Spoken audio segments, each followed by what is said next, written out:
When we tackle obstacles, when we face adversity and conflict, it is only then that we find hidden reserves of courage and resilience we didn't even know we had. The future is hinged on your resiliency. So our wounds become wisdom because our perspective. We have a new program. It's called resiliency. What can I accomplish in the rain? Who can I become in the rain? What can I build?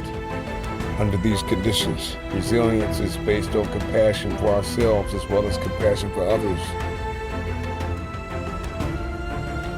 So I need you to realize that there will be bad days. There will be times that you feel like you have no earthly idea what your teacher or professor is talking about. But what you will never ever do is throw a pity party. What you will never ever do is tap out. What you will never ever do is concede and throw in the towel.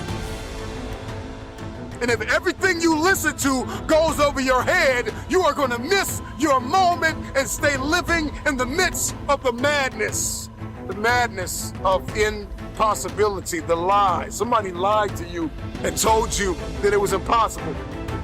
Because understanding the power and the difference between what is impossible and what is possible, it all comes back to your perspective and your capacity.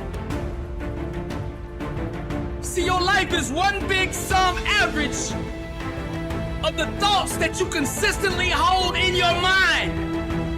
Your actions, your outcomes, your life is just one great mirror reflecting back to the world what you're thinking on the inside.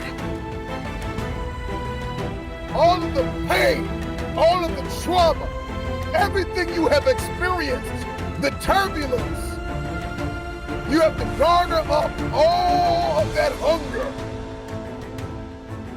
I'm talking about you gotta think of everything you've ever wanted in your life, and you gotta put it toward that goal.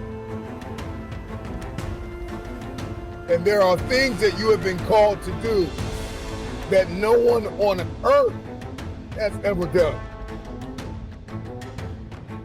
I know what pain feels like.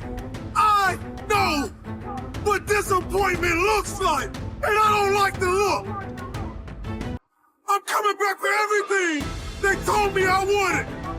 I'm gonna show the world that whatever is broke can truly be fixed.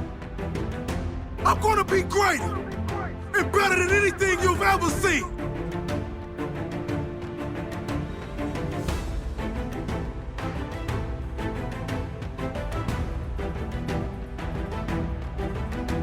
Make a commitment to pay the price for change. American dramatist and screenwriter Sidney Howard remarked, "One half of knowing what you want is knowing what you must give up before you get it." Change always costs you something, if not monetarily, then in time, energy, and creativity. In fact, if change doesn't cost you anything, then it isn't real change. As you consider how to make the changes needed to improve and grow, it is important to measure the cost of change compared to the cost of the status quo. You have to do your homework. That often makes the difference between change equals growth and change equals grief. What will the changes you desire really cost you? Management expert Tom Peters gives a perspective on this. He suggests, don't rock the boat, sink it, and start over. If you desire to be creative and do something really innovative, that's sometimes what it takes. You must destroy the old to create something new. You cannot allow yourself to be paralyzed by the idea of change. 4. Change must happen within you before it can happen around you. I love the Peanuts comic strip by Charles Schulz, in which Lucy says to Charlie Brown, "I would like to change the world." "Where would you start?" Charlie Brown asks her. Lucy's simple reply, "I would start with you." I hate to say it, but our attitude is probably a lot more like Lucy's than we would want to admit. If we don't like something, we desire change for everyone other than us. We are resistant to change. Novelist Frances Hodgson Burnett wrote, At first, people refuse to believe that a strange new thing can be done, and then they begin to hope it can be done. Then they see it can be done. Then it is done, and all the world wonders why it was not done centuries ago. Artist Andy Warhol observed, "They always say that time changes things, but you actually have to change them yourself." The truth is that any change that occurs in the world always begins first with change within an individual. That's why playwright George Bernard Shaw said, "Progress is impossible without change, and those who cannot change their minds cannot change anything." The good news is that once you dedicate yourself to growth and develop a lifestyle of planned improvement from the inside out, it becomes normal to you.